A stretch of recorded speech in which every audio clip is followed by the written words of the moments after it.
Olá pessoal, professor Paulo Nascimento, mais uma vez com vocês aqui para mais um episódio do Ser Psicast. O Ser Psicast é um podcast para você que gosta das coisas da psicologia, do comportamento humano, da saúde mental de um modo geral, seja você estudante de psicologia, profissional da área, ou seja você apenas uma pessoa que é curiosa, tem interesse em todos esses temas, você está no lugar certo. O Ser Psicast é mais um fruto da plataforma Ser Psicólogo. E a plataforma Ser Psicólogo é a maior plataforma em formação complementar em psicologia do Brasil. Aqui nessa tela, em algum lugar dessa tela, vocês vão encontrar um QR Code que vai dar acesso a 7 dias de navegação gratuita dentro da plataforma. Então, pega esse QR Code aí, entra na plataforma, aproveita, assiste às aulas, faz os cursos. Eu sou professor da plataforma, mas também sou aluno, faço os cursos da plataforma e posso afirmar que é material da mais alta qualidade. Aqui no Ser Psicast, nós nos encontramos uma vez por semana com profissionais da psicologia, psicólogos e psicólogas, para conversar sobre temas importantes da agenda social brasileira, da agenda científica, da agenda da psicologia.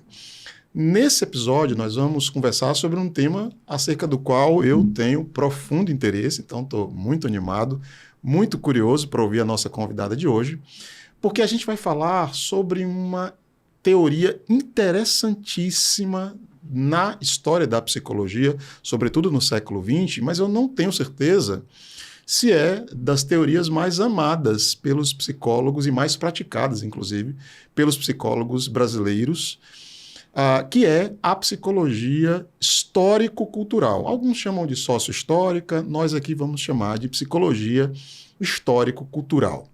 E para conversar com a gente sobre essa teoria, nós estamos recebendo a psicóloga Mayara. É um prazer, Mayara, te receber aqui no Ser Psicast. Muito obrigado por estar conosco aqui hoje.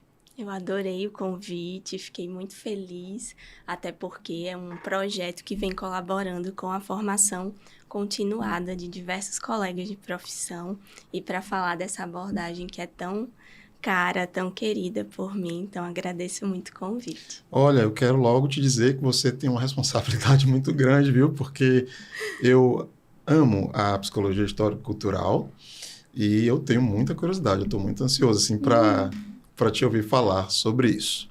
Mayara, a gente tem um ritualzinho aqui no início da conversa com todas as convidadas e convidados que a gente quer saber duas coisas. A gente quer saber primeiro sobre a tua formação, o que é que você fez em termos de formação acadêmica, e a gente quer saber também o que é que você tem feito profissionalmente na psicologia.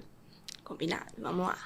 Então, eu me formei em psicologia em 2021 pela Universidade Federal de Alagoas. Sim. E durante o processo, ali no finalzinho da graduação, eu já ingressei na formação clínica, na abordagem, com a clínica sociohistórica. Então, eu finalizei a minha formação com o Instituto de Psicologia Sociohistórico lá de Natal, para conseguir ter esse repertório nos próprios estágios clínicos. E hoje eu sou pós-graduanda em neuroeducação. Então, a área da educação sempre foi muito cara para mim. Eu gosto muito dos estudos sobre os processos de aprendizagem, orientação profissional. É uma área que eu me interesso bastante e que hoje a minha atuação faz muito sentido com a união dos interesses que eu fui desenvolvendo.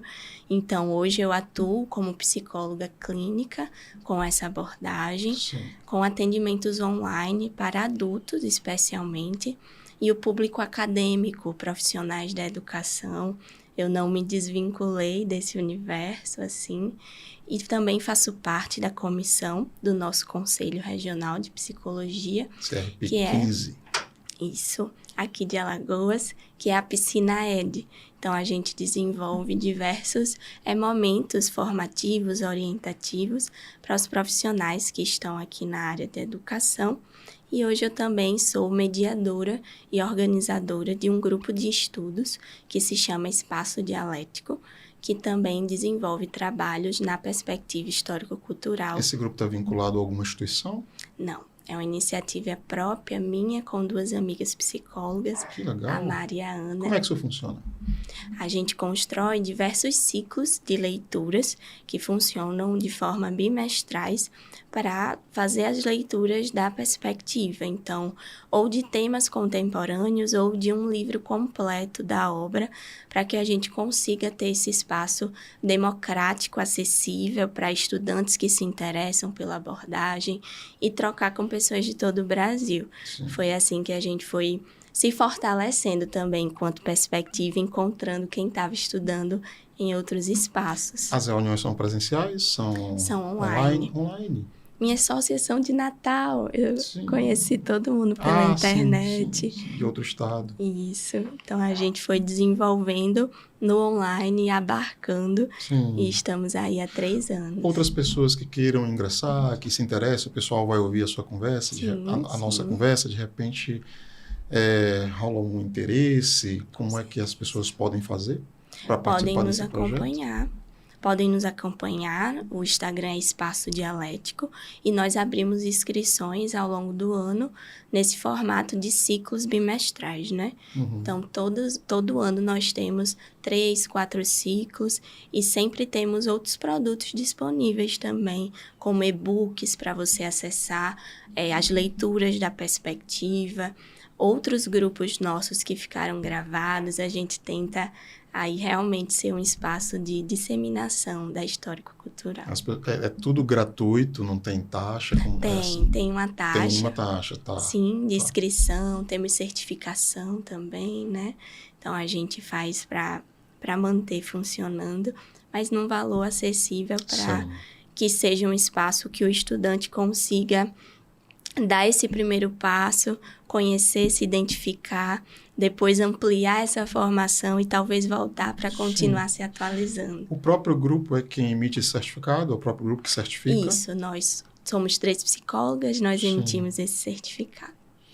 Sim. Eu pergunto essa parte que é mais burocrática, porque um monte de estudante assiste, acompanha o CPSICast e o pessoal está sempre interessado, o estudante está sempre interessado em certificação. Então, é importante que os certificados sejam válidos, essa coisa toda. Né? Mas, enfim, então fica aí qual que é o endereço no Instagram?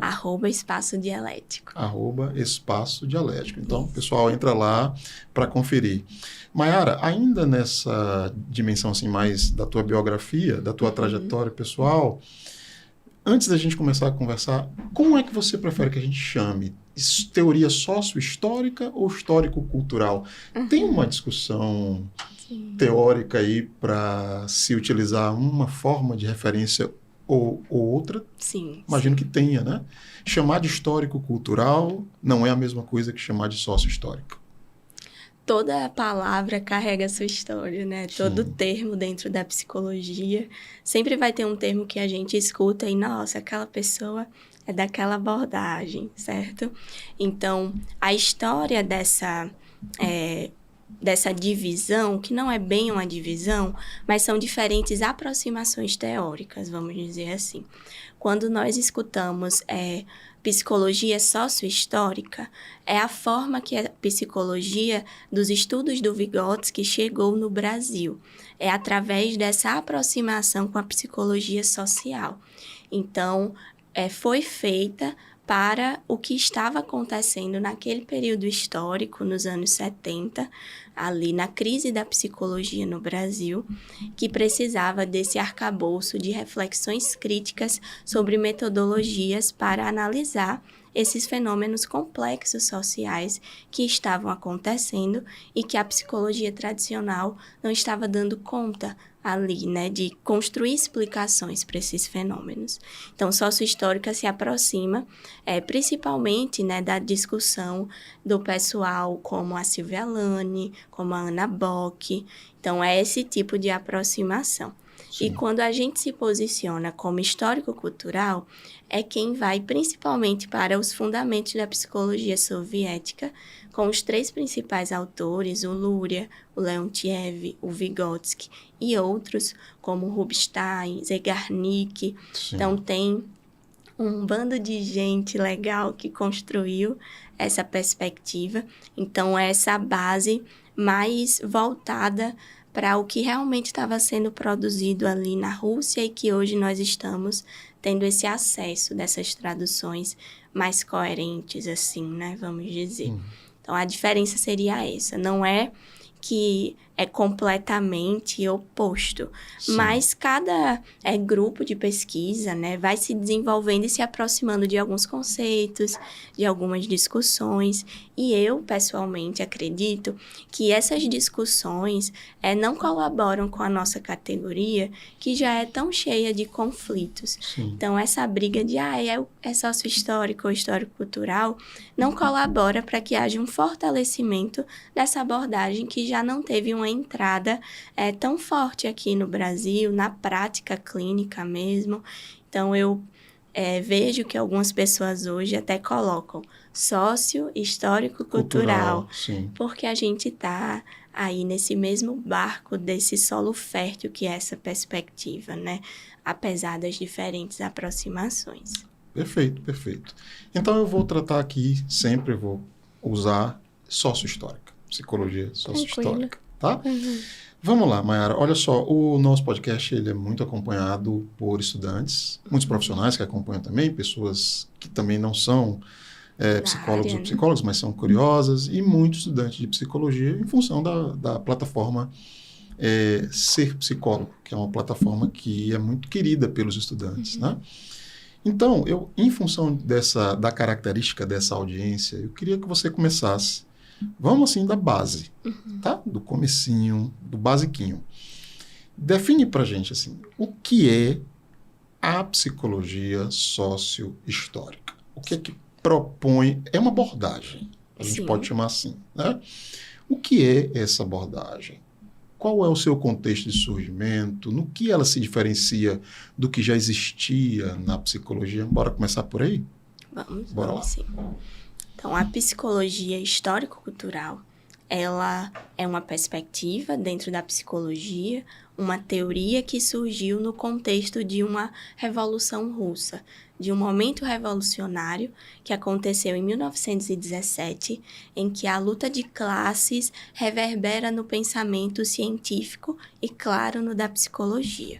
Então, Vygotsky estava ali, nesse cenário extremamente fértil para a produção de conhecimento, e ele estava insatisfeito com o cenário da psicologia da época, diante que as teorias psicológicas vigentes ele considerava ou abstrata demais ou mecanicista demais. E diante de tudo o que estava acontecendo na sociedade, com diversas transformações, ele estava inquieto para a construção de uma nova psicologia. Você me permite lhe interromper? Eu quero continuar te ouvindo sobre isso, mas é porque me vem uma primeira dúvida.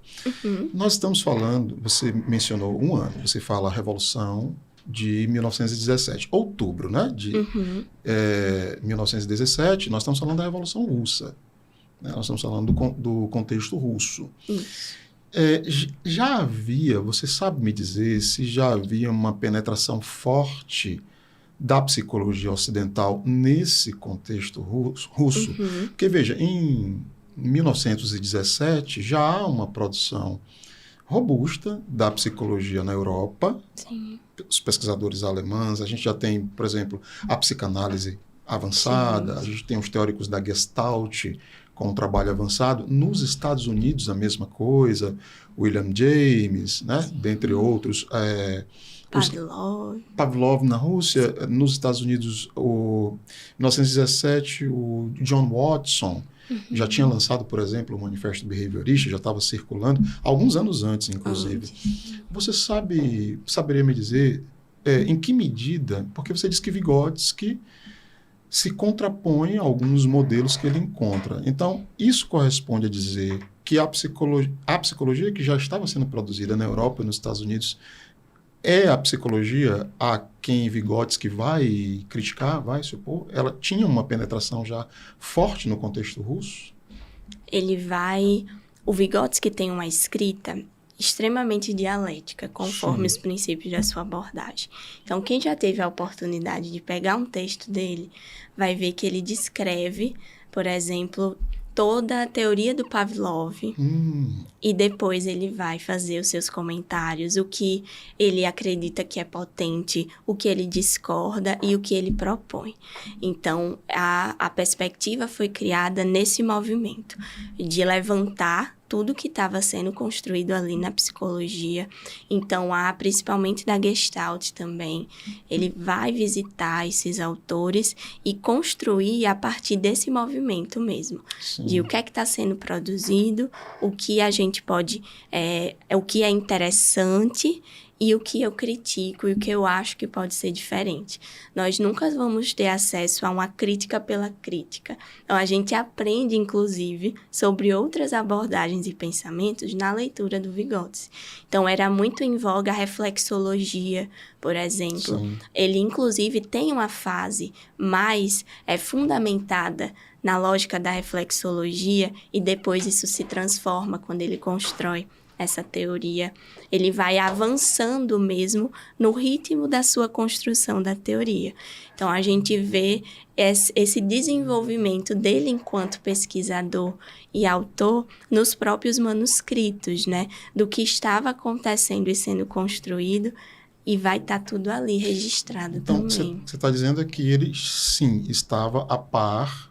Sim, do cenário. Do cenário, exato. Do que estava, digamos, na crista da onda em termos de produção psicológica naquela época. Com certeza. E ele se contrapõe e aparece a psicologia histórico-cultural. O que tem de novo nessa teoria? Ele faz essa proposta de uma psicologia geral, né? Eu acho que esse é um dos pontos, assim, de buscar uma psicologia que se integre diante de tantas abordagens, de tantos olhares. Então, há essa inquietação. Qual é o objeto da psicologia? Já que cada um define qual é o objeto da psicologia. O texto dele sobre a crise da psicologia é extremamente rico. Mas qual o nosso marco, né? Eu li diferencial? E esse texto extremamente inquietante. Sim. É a gente pensar que é uma psicologia que é desenvolvida com base no método do materialismo histórico-dialético proposto por Marx. Esse é o nosso marco diferencial. E o que é que eu digo quando eu falo isso? Então, é essa compreensão histórica, material e dialética dos fenômenos psicológicos. É essa compreensão que não tem como pensar desenvolvimento humano sem pensar nas relações sociais. E esse social não é um social palco dos cenários e das ações do ser humano ou um social das relações interpessoais, mas é um social da organização da sociedade. É uma relação social da produção, né? Então, é um social com base na teoria marxista. Então, muitas perspectivas vão trazer o social como um elemento a ser considerado para pensar as questões de adoecimento ou as questões do próprio desenvolvimento humano. Mas o social é constitutivo, né? Essa ideia que nós nos tornamos humanos, nós vamos sendo humanizados a partir da nossa inserção na cultura, né? Temos esse aparato biológico e na cultura nós vamos dar esse salto qualitativo para realmente a gente se tornar humano, né? Eu acho que vale muito a pena, você citou a relação entre Vygotsky e Marx. Né? E a gente está num momento atual, vamos sair de 1917, vamos saltar aqui para 2024, né? A gente está num momento atual, você com certeza deve acompanhar essas discussões, em que autores como Marx e outros autores vinculados, digamos assim, a um campo ideológico da esquerda, têm sofrido muito ataque, têm sido, de uma certa forma, demonizados, infelizmente, por pessoas que não estão dispostas, muitas vezes, a lê-los, né? Então, eu acho que vale a pena, em função desse cenário que a gente tem hoje, a gente não sabe, assim, o tipo da audiência que está nos acompanhando, você falar um pouquinho, desmiuçar um pouquinho mais essa relação entre Vygotsky e Marx, né? O que Vygotsky exatamente toma emprestado do materialismo histórico dialético? Acho que vale a pena a gente esclarecer um pouquinho mais isso. Claro. Para a nossa turma, inclusive, ficar mais tranquila em termos ideológicos. Sim. O método, né, gente? Então, toda teoria precisa de um método. Sim. E que método é esse, né? De análise da historicidade dos fenômenos. Então, nós estamos diante de uma proposta em que a realidade, ela existe. Quando eu digo de base material, né, a realidade existe independente da nossa consciência sobre ela. Sim. A consciência é a nossa imagem subjetiva da realidade objetiva. Então, independente de eu pensar, por exemplo, sobre as condições precárias de desenvolvimento humano, sobre pobreza, sobre alguns elementos, esses fenômenos existem por si só, mesmo que eu não tome consciência sobre aquilo, mas ali aquilo existe, né? Então, essa base material. Do mesmo jeito, para pensar as funções psicológicas. Essas funções psicológicas não podem ser estudadas de forma pura, abstrata, sem pensar que elas são de um sujeito. Então, essas funções estão na vida de um sujeito.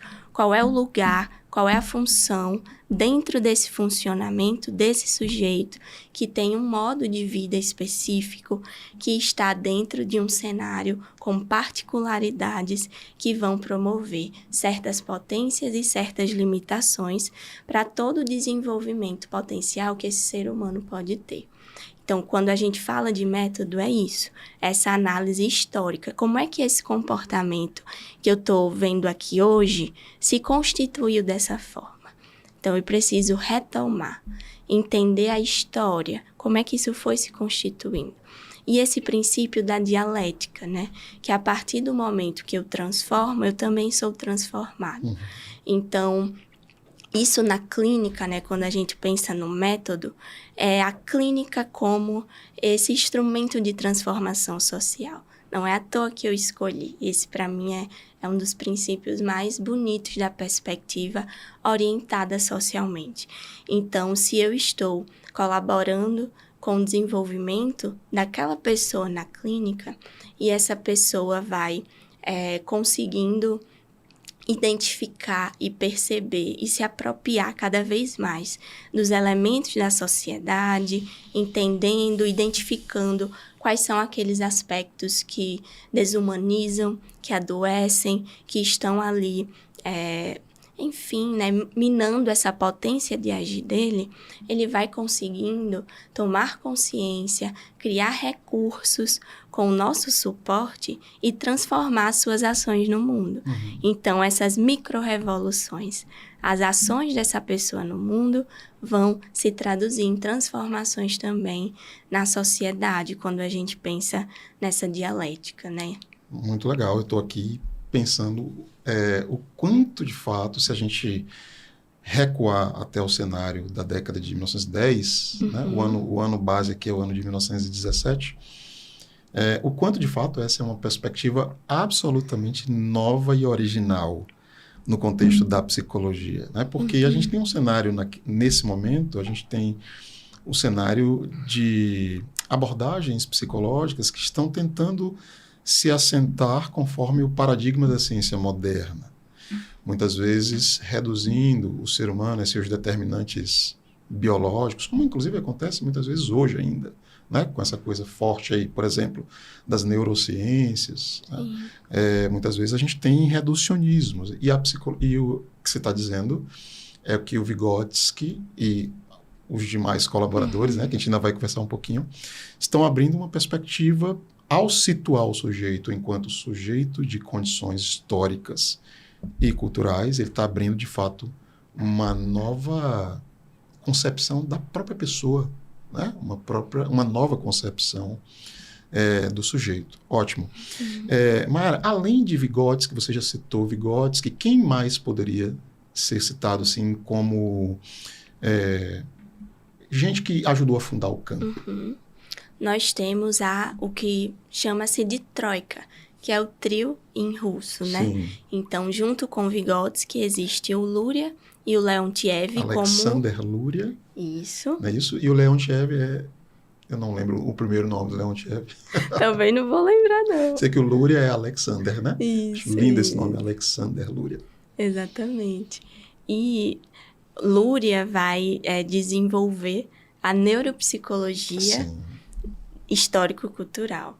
Então, Luria traz essa colaboração incrível de pensar o nosso sistema enquanto sistema, né? Então, discutir o cérebro sem ser de uma forma em que cada coisinha está localizada em um Numa lugar área. e pensar enquanto um sistema, as relações, os nexos entre as nossas funções nervosas. Então, isso é extremamente também significativo e inovador, não só para a psicologia histórico-cultural, mas para a neuropsicologia Sim. como um todo e para a própria medicina também. Luria é estudado em outros contextos também. Fora da psicologia. Isso. Então, há todo um estudo de reabilitação neuropsicológica com soldados em contexto de guerra. Sim. Luria colabora muito nesse sentido e o Leontiev vai desenvolver o que se chama de teoria da atividade, que é a importância do trabalho para a constituição da consciência. Então, Sim. vai ter outra discussão extremamente rica sobre essa atividade de trabalho e como nós nos desenvolvemos a partir dela na nossa relação com o mundo. Sim, tem um autor, não sei se você conhece, quando você falou assim que o Luria, voltando à Luria, né? Uhum. Que o Luria tem uma recepção interessante em outras áreas, além da psicologia, eu lembrei, eu não sei se você conhece, de um neurologista famosíssimo, ele foi neurologista e escritor, Oliver Sacks. É um nome assim que eu indico para todo mundo. Ele é um médico, escritor e boa parte da obra dele são relatos de casos clínicos. E ele ficou muito famoso porque ele sempre abordava patologias raras, coisas assim difíceis. E ele menciona, ele é muito fã de Luria, sabe? A gente aprende muito sobre Luria através de Oliver Sacks. Eu estou citando porque eu sou muito fã de Oliver Sacks e de Luria também. Mas confirma isso que você está dizendo, né? Luria teve uma capilaridade em outras áreas. Maiara, vamos falar um pouquinho da história, da teoria e da sua chegada ao Brasil. Porque eu tenho umas informações, eu queria te ouvir falando sobre isso, de que por muito tempo houve um boicote no Brasil para a recepção da teoria histórico-cultural por conta da origem russa. Né? Conta pra gente como isso procede, como é que foi essa história, em que etapa nós estamos enquanto psicologia brasileira. Sim. A chegada dos escritos ao Brasil De Vygotsky, como eu comentei, chega junto com esse momento da crise da psicologia aqui no Brasil. Então, por volta dos anos 70. 70, auge da ditadura. Exatamente. E chega ao Brasil com a tradução do inglês para o português. Então, já é uma tradução que ocorreu um esvaziamento das perspectivas críticas que o Vygotsky estava propondo ali. Nas traduções do inglês. Já tem uma censura, digamos. Com certeza. E as primeiras traduções para o português foram baseadas nas traduções inglesas. Isso. Algo semelhante ao que aconteceu com Freud, então. Embora Freud não tenha o problema na obra de Freud, são problemas de tradução mesmo, né, e não de censura. E há uns projetos, inclusive, em curso de retradução, né, da obra de Freud. Mas vamos lá, voltar. O que aconteceu com a obra de Vygotsky? Mas passamos por esse mesmo cenário. Sim. Diversas questões de tradução. Hoje é que estamos num cenário melhor de sistematização do conhecimento e de traduções mais coerentes. Certo. Mas diversos conceitos que foram traduzidos de uma forma, hoje a gente consegue ter acesso a outras formas de nomear, de pensar, com o trabalho principalmente da Zoya Preste e da Elizabeth Nunes, que são excelentes tradutoras, que têm vínculos na Rússia com a família do Vygotsky, Vygotsky também. Sério? Então, é um repertório muito rico das traduções mais recentes. Sim. Então, a perspectiva foi tanto na questão da tradução, Sim. quanto do recorte de muita da... É até, assim, explícito o tamanho.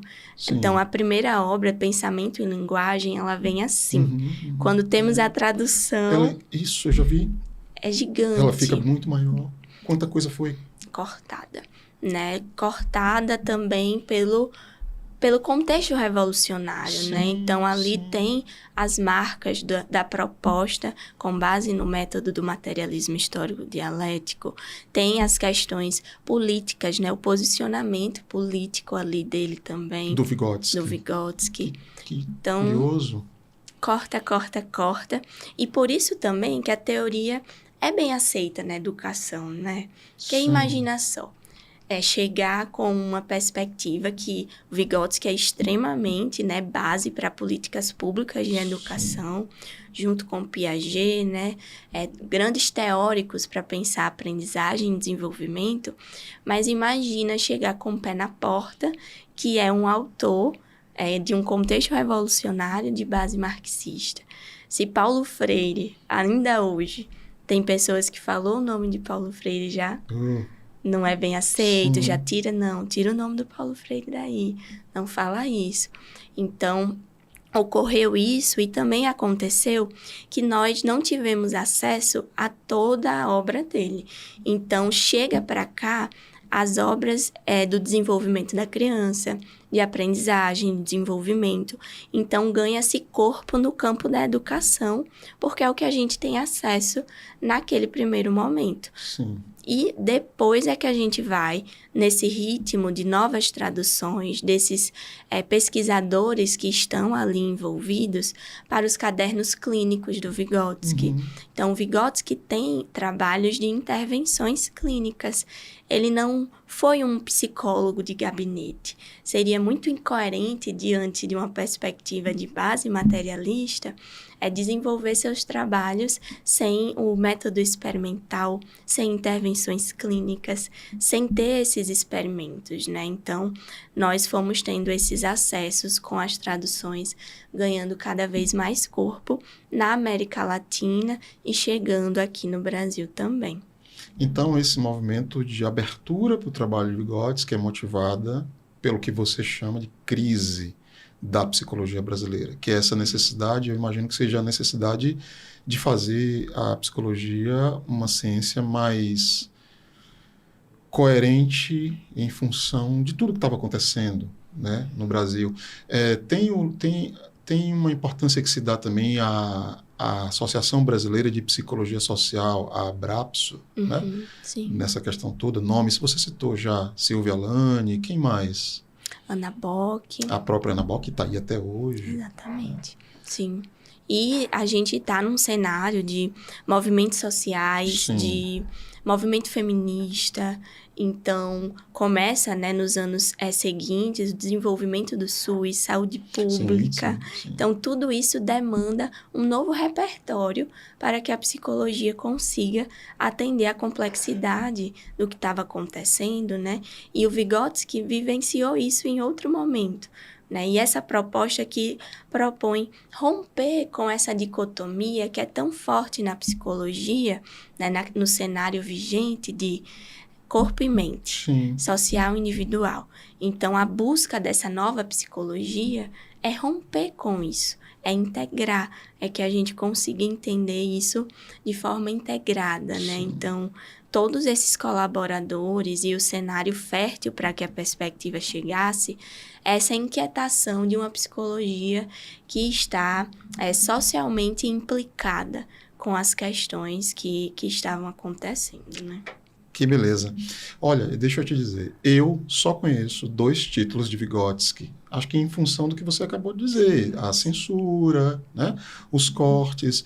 Eu só conheço o Pensamento e Linguagem, e eu conheço a versão que você citou, a versão censurada. A pequenininha. Né? E um texto, que o Pensamento e Linguagem é um texto que, não sei se devo dizer isso aqui, mas assim, para mim é um texto extremamente difícil, não é um texto simples, sim, né?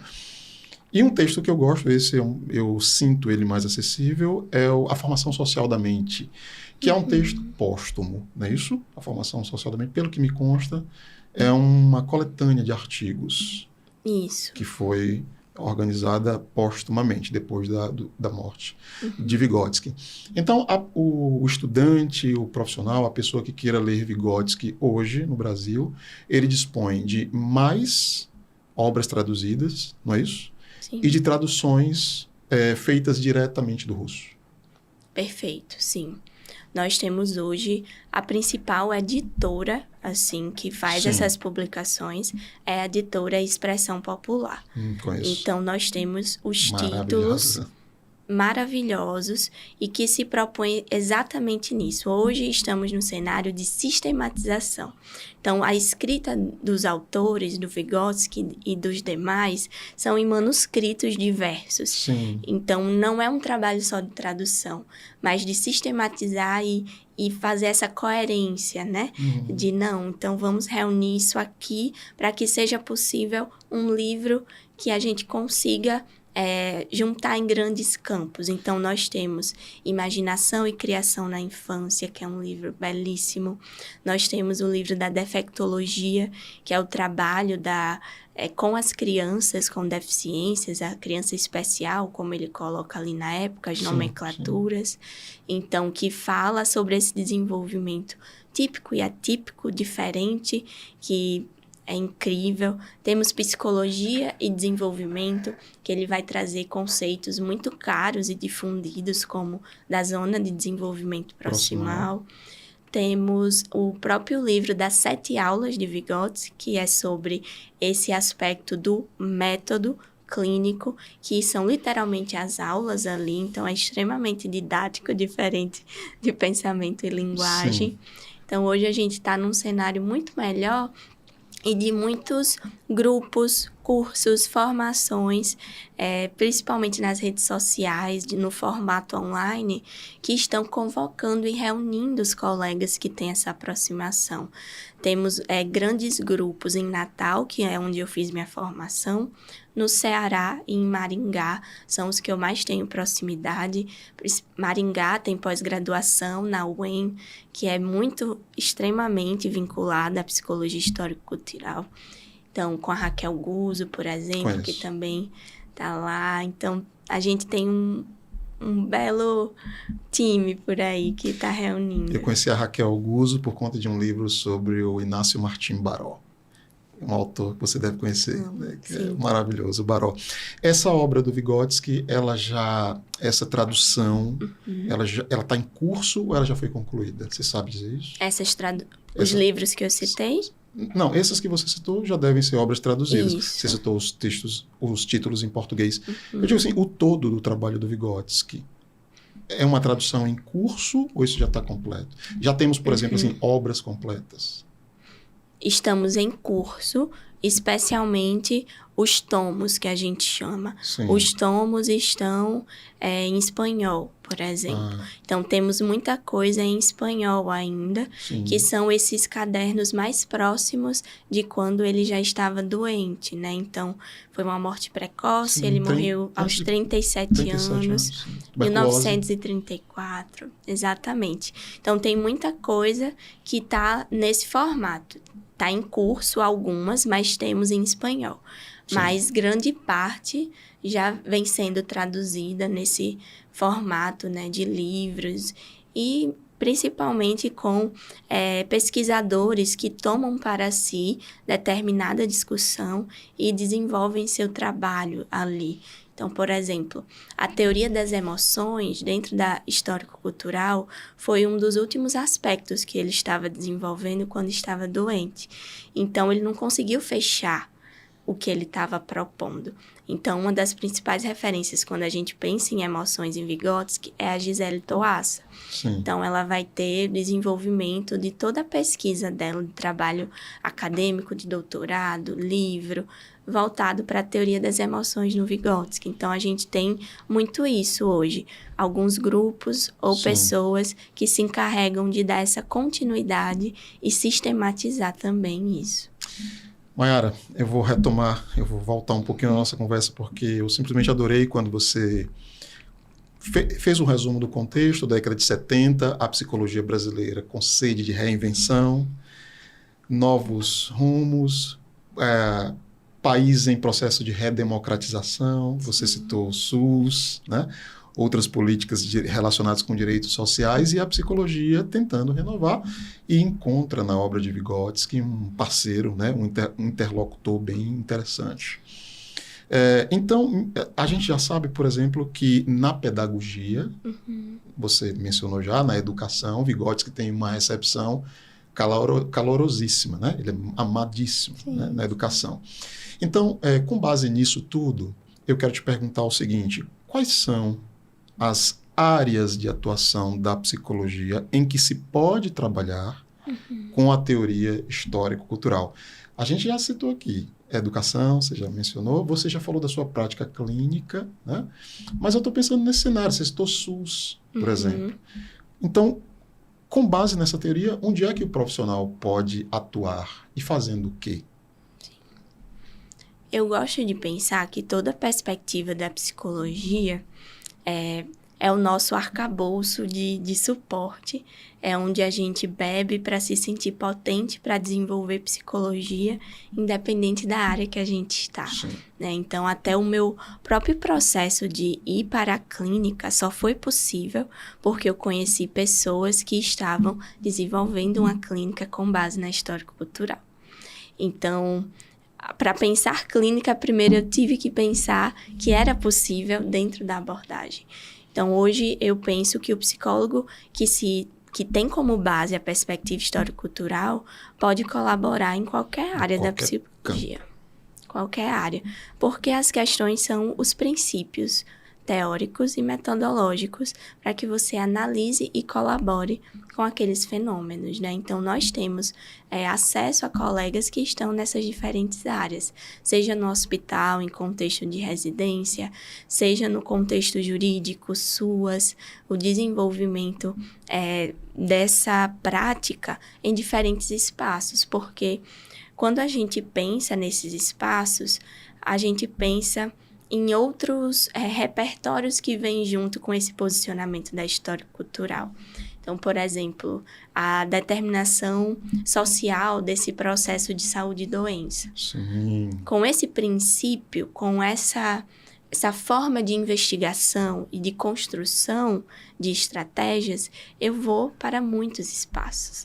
Né? Então, são minhas ferramentas, é uma forma de trabalho que possibilita com que eu desenvolva isso em diferentes espaços.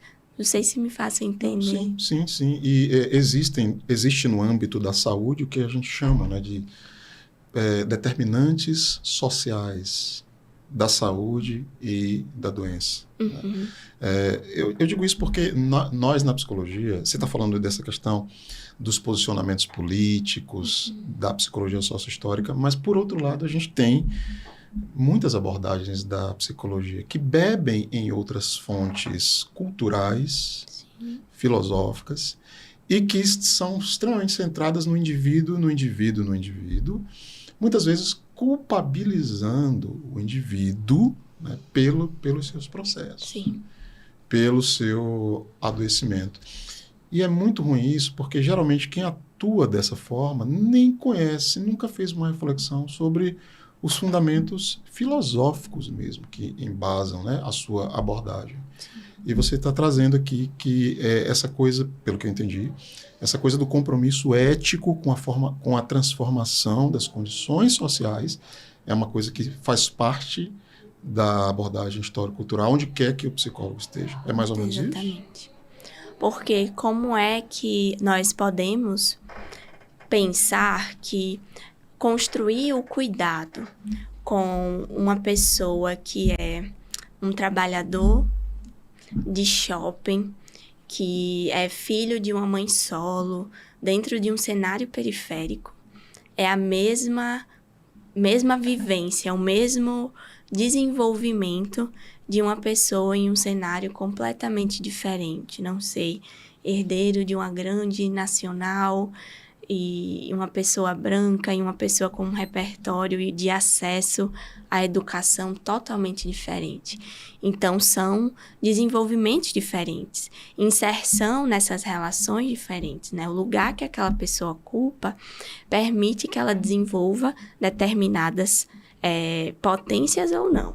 Tem limitações e possibilidades em cada cenário do lugar que a gente ocupa na sociedade.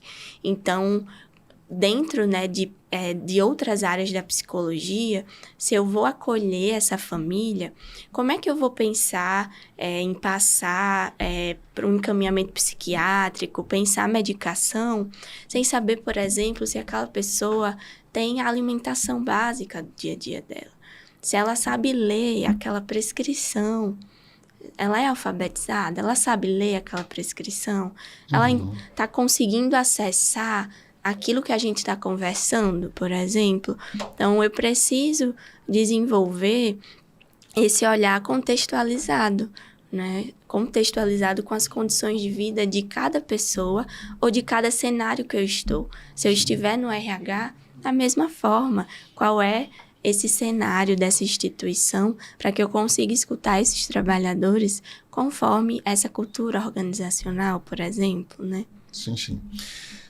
Maiara, a gente está quase terminando a nossa conversa, porque o relógio não nos perdoa. Sim, sim. Mas eu ainda queria te ouvir dizendo assim, não sei se você... Bom, o Brasil é um país muito grande. A gente tem...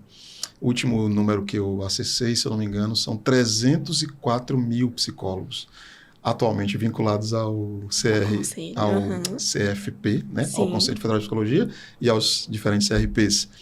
304 mil é muita gente. E a gente tem também muitas faculdades, aumentou demais o número de faculdades de psicologia no Brasil, no âmbito público e especialmente no âmbito privado. Você tem uma leitura da atualidade, como é que anda a psicologia? Eu sei que tem grandes nomes, você citou a Ana Bock, é um desses, não apenas ela, mas ela é pelo menos do que me vem à mente, ela é uma das grandes representantes desse campo no Brasil há muitos anos.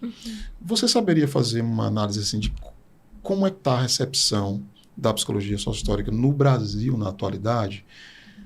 Aumentou o número de pessoas identificadas com essa abordagem, com essa coisa, com esse fortalecimento do anticomunismo, do anti-esquerdismo, do anti-marxismo, e eu não estou tomando posição aqui, né? Estou apenas constatando um fato da realidade.